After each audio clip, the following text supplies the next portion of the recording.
یہ جہاں بھی غلطی کر کے جاؤ گے نا اور بولو گے کہ میں نے غلط کیا، ہر عدالت میں غلطی کا اقرار کرو گے تو کیا ملے گی؟ کیا ملے گی؟ ہر عدالت کا دستور ہے، آپ جہاں جا کر کے غلطی کا اقرار کرو کیا ملے گی؟ سزا۔ ایک صرف میرے اللہ کی عدالت ہے جہاں غلطی کا اقرار کرو اور شرمندہ ہو جاؤ تو سزا نہیں ملتی بلکہ اللہ تعالیٰ معاف کر دیتا، اور خود کہتا ہے کہ جب کوئی میرا بندہ چل کر میری طرف آتا ہے تو میری رحمتیں اس کی طرف دوڑ جاتی۔ بس ایک مختصر سا ایک بات آپ کے سامنے رکھ دوں تاکہ ہمت کرو اور توبہ کرو، سچی توبہ کرو۔ مجھے بہت پسند ہے یہ روایت جس کو میں پڑھ رہا ہوں۔ اللہ کرے کچھ بھی کیا سے نماز چھوڑی توبہ کر لو، نمازی بن جاؤ آج سے، ابھی سے۔ اگر جوا کھیلتے تھے توبہ کرو، کیونکہ جو جوا کھیلے گا قیامت کے دن اس کے ہاتھ سور کے خون میں رنگے ہوئے ہیں۔ توبہ کرو، اللہ نہ کرے، استغفر اللہ، ہزار بار استغفر اللہ، اللہ نہ کرے کسی بھائی سے زنا ہو گیا، توبہ کرو۔ حدیث پاک میں آتا ہے زانی کو اللہ رب العزت قیامت کے دن آگ کا قمیص پہنائے گا اور اس کی شرمگاہ پر جہنم کی آگ رکھ کر کے دہکائی جائے گی۔ بہت سخت، اللہ کا عذاب برداشت نہیں کر سکتا۔ ان بطش ربک لشدید، ماں باپ کی حق تلفی کی حدیث پاک ہے، اگر کوئی شہید بھی ہو جائے اور ماں باپ ناراض ہے تو بھی وہ جنت میں نہیں جائے گا، شہید ہو کر بھی جنت میں نہیں جائے گا۔ ماں باپ کو منا لو، توبہ، ہر چیز کھا لے توبہ توبہ توبہ۔ اور فرمایا گیا التائب من الذنب کمن لا ذنب لہ، گناہ سے توبہ کرنے والا ایسا ہے جیسے اس نے گناہ کیا ہی نہیں۔ تو وہ روایت سن لیں میرے بھائی، یہاں اتنا بڑا گنہگار کوئی نہیں ہوگا جس کے بارے میں بات کر رہا ہوں، توجہ سے سن، غور سے سن۔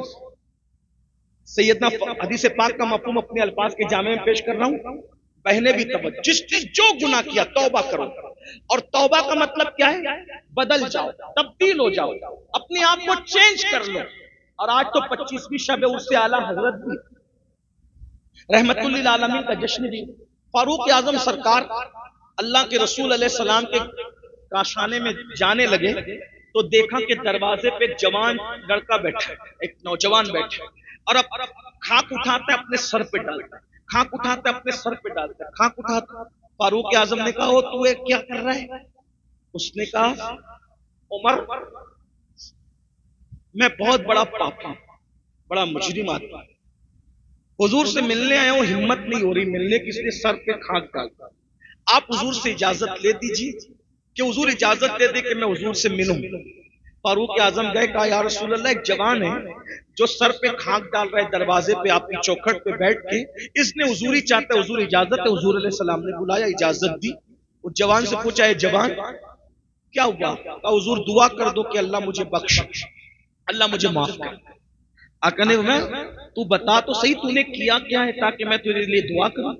اس نے کہا حضور مجھے شرم آ رہی ہے، ہمت نہیں ہو رہی کہ بتاؤں۔ کہا بتا۔ اس نے کہا آقا ہمت نہیں ہے بولنے کی، آپ بس اتنا دعا کر دیں کہ میری بخشش ہو۔ آقا نے فرمایا کیا تیرا گناہ آسمانوں سے بڑا ہے؟ اس نے کہا ہاں آقا میرا گناہ آسمانوں سے بڑا ہے۔ پھر کہا کیا تیرا گناہ زمین سے بھی بڑا ہے؟ ہاں آقا میرا گناہ زمین سے بھی بڑا ہے۔ پھر فرمایا کیا تیرا گناہ سمندر کی جھاگ سے بھی بڑا ہے؟ ہاں میرا گناہ سمندر کی جھاگ سے بھی بڑا ہے۔ پھر کہا کیا تیرا گناہ اللہ کی رحمت سے بھی بڑا ہے؟ تیرا گناہ اللہ کی رحمت سے بھی بڑا ہے؟ وہ بڑا نہیں آقا، نہیں میرا گناہ بڑا ہے، میرا گناہ بہت بڑا ہے، مگر اللہ کی رحمت سے بڑا نہیں، اللہ کی رحمت بہت بڑی ہے۔ کافر بتا۔ اس نے کہا آقا میں کفن چھوڑ سینکڑوں مردوں کو میں نے ننگا کیا، ان کا کفن نکال نکال کے میں نے بیچی، لیکن ایک کفن چرانے گیا تو وہ لڑکی کی قبر تھی اور خوبصورت لڑکی کی قبر تھی۔ میں نے جیسی میت کو باہر نکال کر کے اس کا کفن نکالا، شیطان نے مجھ پہ حملہ کیا اور میں نے مردہ لڑکی کے ساتھ